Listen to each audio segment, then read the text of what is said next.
Dans la vidéo précédente, on a présenté l'ensemble des nombres réels. Et on a vu en particulier que tout nombre réel peut être placé sur la droite numérique. Maintenant, on va définir une distance sur cette droite numérique. Et pour ça, on va présenter la notion de valeur absolue. Donc d'abord la définition, on appelle valeur absolue d'un nombre la distance qui sépare ce nombre de 0 sur la droite numérique. C'est ce qui correspond à la distance à 0 qu'on a déjà vu lorsqu'on a étudié les nombres relatifs au collège. Alors maintenant, on peut préciser un petit peu les choses. Si on prend un nombre réel, soit il est positif, auquel cas sa distance à 0, ce sera lui-même. Donc dans ce cas-là, on aura valeur absolue de x égale x tout simplement. Et dans le cas où x est négatif, comme valeur absolue de x est une distance, c'est forcément un nombre positif. Et donc dans ce cas-là, on aura valeur absolue de x égale moins x. Vous voyez qu'ici, on retrouve bien cette notion d'opposé. Donc moins x ne signifie pas que c'est un nombre négatif, mais signifie bien que c'est l'opposé du nombre x qui lui est négatif et moins x lui est positif. Donc rappelez-vous bien de cette petite chose qu'on avait vue quand on a présenté l'opposé d'un nombre dans une vidéo précédente. Alors maintenant on va préciser un petit peu les choses sur des exemples pour voir un petit peu comment ça fonctionne. Donc ici on a représenté la droite graduée. On va placer des nombres sur la droite graduée et on va évaluer leur valeur absolue. Le premier qu'on peut placer, c'est le nombre 2. Il est situé ici. C'est un nombre qui est positif. La distance entre 0 et 2 est donnée par valeur absolue de 2. Et comme 2 est positif, et bien tout simplement, valeur absolue de 2, ce sera égal à 2, comme ça a été dit dans la propriété numéro 2 précédente. Donc on retrouve bien, si x est positif ou nul, alors valeur absolue de x égale x. Maintenant, si on s'intéresse à un nombre négatif, donc ici, moins 3. Dans ce cas-là, moins 3 est un nombre négatif.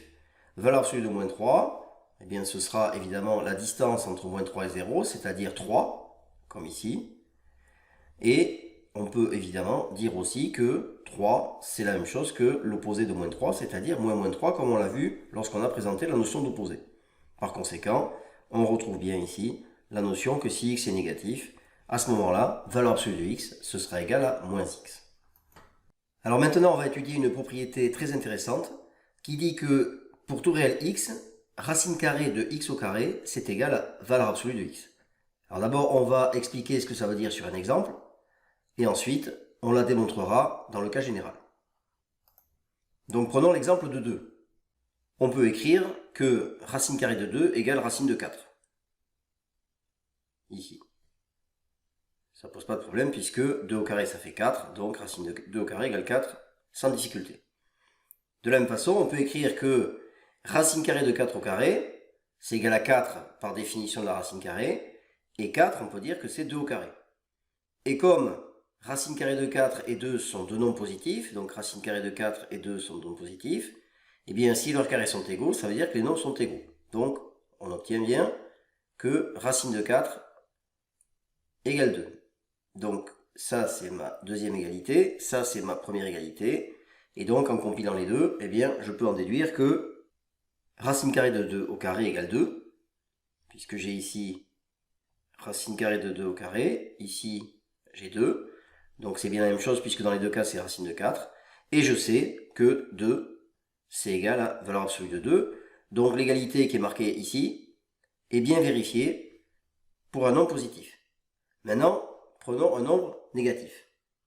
Alors comme précédemment, je peux écrire que racine carrée de moins 2 au carré, c'est égal à racine de 4, puisque moins 2 au carré égale 4, et j'obtiens une première égalité. Ensuite, j'écris exactement la même égalité que précédemment, c'est-à-dire racine carrée de 4 au carré égale 4 égale 2 au carré, et donc j'en déduis ma deuxième égalité ici, racine carrée de 4 égale 2. Maintenant, en reprenant 1 et 2, j'obtiens que racine carrée de moins 2 au carré, c'est égal à racine de 4, et que racine carrée de 4, c'est égal à 2. Donc, je peux écrire que racine carrée de moins 2 au carré, c'est égal à 2. Mais je sais aussi que 2, c'est la même chose que valeur absolue de moins 2. Par conséquent, j'en déduis que racine carrée de moins 2 au carré, c'est pareil que valeur absolue de moins 2. Et donc, j'obtiens bien ici cette égalité qui est vérifiée dans le cas d'un nombre négatif. Alors maintenant, on va démontrer cette propriété.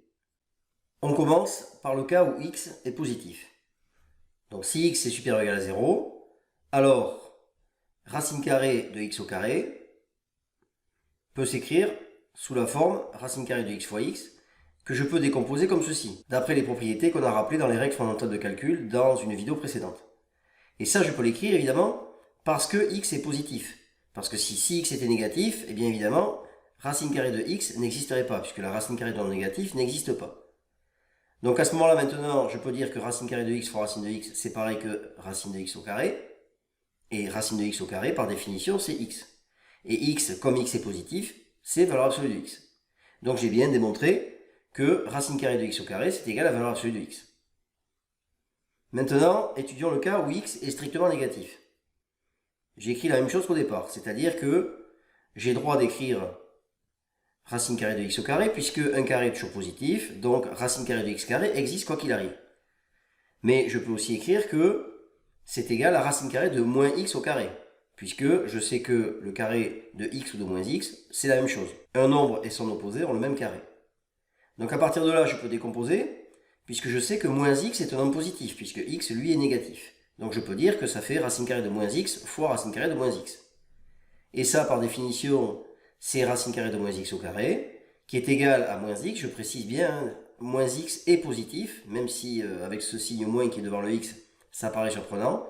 Moins x est positif, c'est l'opposé du nombre x qui lui est négatif, et donc moins x, par définition, c'est valeur absolue de x. Donc on a bien racine carrée de x au carré égale valeur absolue de x, que x soit positif ou nul, ou que x soit négatif. On a bien démontré la propriété 3. Voilà, c'est la fin de cette vidéo. Dans la prochaine vidéo, on étudiera les intervalles de grand R.